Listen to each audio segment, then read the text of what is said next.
अहिरनवा लोदीपुर के पसवनवा मनपुर के चौधरिया गोविंदपुर के।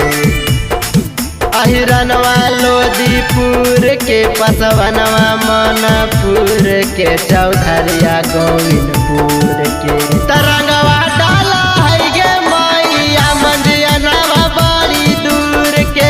साहोलिया खेला है गे मैया चमरनवा बड़ी दूर के। अहिरनवा लोदीपुर के पसवनवा मनपुर के चौधरिया गोविंदपुर के। अहिरनवा लोदीपुर के पसवनवा मनपुर के चौधरिया गोविंदपुर के। तरंगवा डाला है गे मैया मंदिरवा बड़ी दूर के। साहोलिया खेला है गे मैया चमरनवा बड़ी दूर के।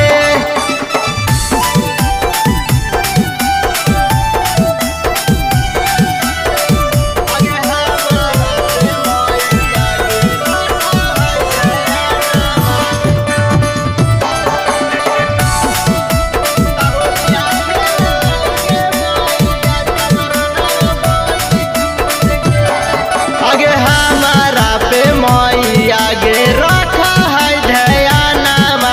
देखो जावा के ले तब रंगा है जवानामा। आगे हमारा पे मैया गे रखा है ध्यानमा। देखो जावा के ले तब रंगा है जवानामा। आगे जाने दूर दूर गे नम हो गेलाई मशहूर गे चमरनवा फतेहपुर के।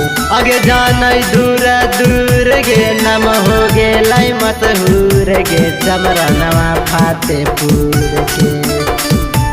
तरंगवा डाला है गे मैया मंदिरवा बड़ी दूर के। साहोलिया खेला है गे मैया चमरनवा बड़ी दूर के।